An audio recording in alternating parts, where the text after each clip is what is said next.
Hi guys, and welcome back from Carly at the Herbathicary. Really good to see you guys again. If you're new to the channel or like the videos, please show your support by hitting like and subscribe down below. So first, the disclaimer: I am not a doctor, I am not an ethnobotanist. I own many really good research books. I consult with other foragers. I've been doing this for 10 years, and this is for my own personal use and for information purposes only. Don't pick anything unless you're 100% sure of what it is.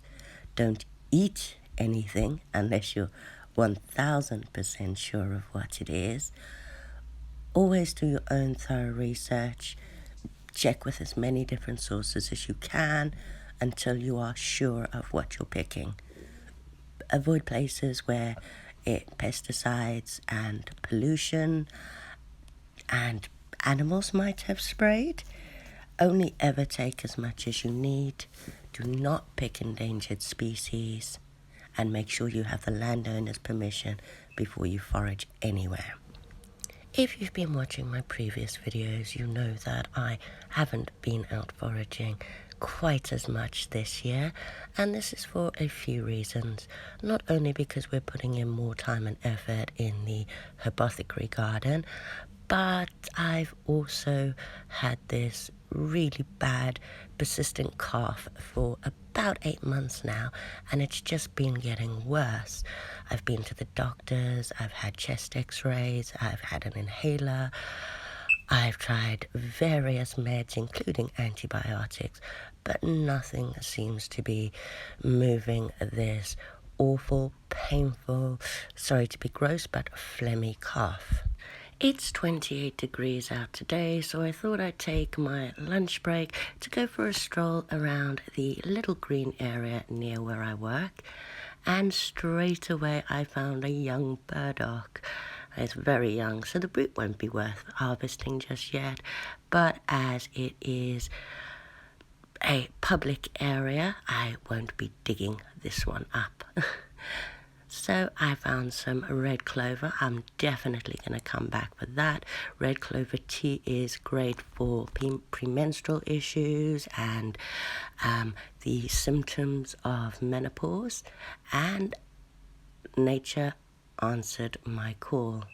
Here we have a load of Coltsfoot. And I mean a load of Coltsfoot. Its Latin name Tussilago literally translates to cough ago, but it does contain pyrrolizidine alkaloids, which can cause issues with the liver, so handle with care, wear gloves or wash your hands afterwards. I don't think I've ever actually found a Coltsfoot leaf that doesn't have some insect damage on it, but I think it's pretty much accepted with foragers that if the insects will eat it, then if it's good enough for them, it's good enough for me. So I'm going to collect some of these leaves, and then we're going to go home and process them. Well, back to work and process them anyway. Now I love these huge leaves with their deep veins, green on the top side with the purple veins, and white and fluffy on the underside. They really are quite pretty, and a big favorite to the insects, as I said, but also snails really like hiding under their big leaves on hot days so that they don't dry out. So make sure you check all your leaves and be sure to rehome any critters. I will, as I do with all of my forage stuff, leave my basket outside for a further hour to let any I missed make their way home or somewhere else. And then after an hour I will thoroughly wash all leaves to get off any dirt and hopefully not drown any that left over. So said, I don't mind a bit of bug damage on the front, but on the underneath of the leaf I will discard any that look damaged. And I mentioned those alkaloids. Now they can be destroyed in the boiling process. So again, if you're unsure, please wear gloves for this stage. Now I'm going to finely chop my leaves, not only to increase the surface area, but as I will be dehydrating some, this does help them dehydrate quicker. I will be making 2 days doses with the fresh herb, so that is 120 grams of fresh herb or 60 grams of dry herb, and I will be adding to the 120 grams of fresh herb 1.5 liters of pre-boiled water. And as I do want the liquid to boil, I will set my thermostat to above boiling temperature. So this one does get quite hot, but I'm going to set it to just over 100 degrees, which is boiling temperature. And I'm going to let it reduce down. As you can see, it's reduced down over half now, and that was after about an hour. Now it's just time to strain the plant matter out, as the particles are actually quite large. My sieve will be absolutely fine for this.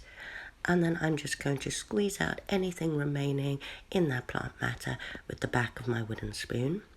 It's advised to take these 3 times daily, and I need 2 days worth.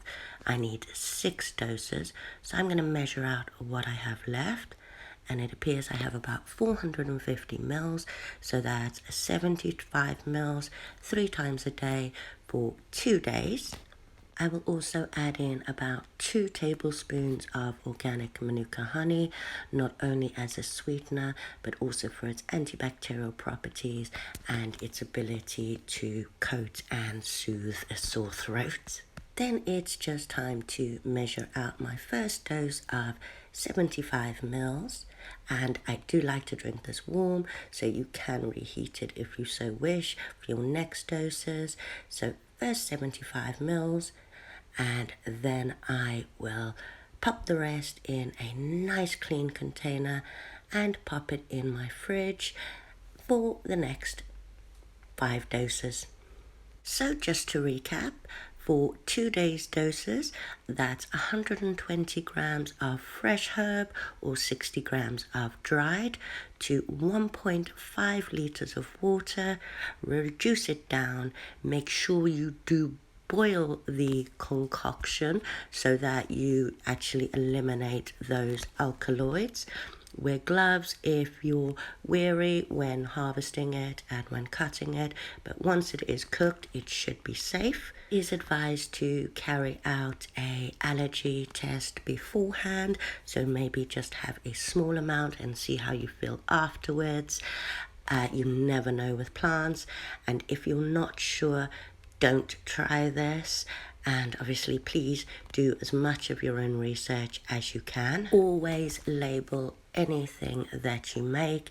If you are drying and storing your herbs, it is best to keep them in a dark place or in an amber jar so that they don't lose their potency. Feel free to ask any questions and comment down below. Let us know if you found the video useful.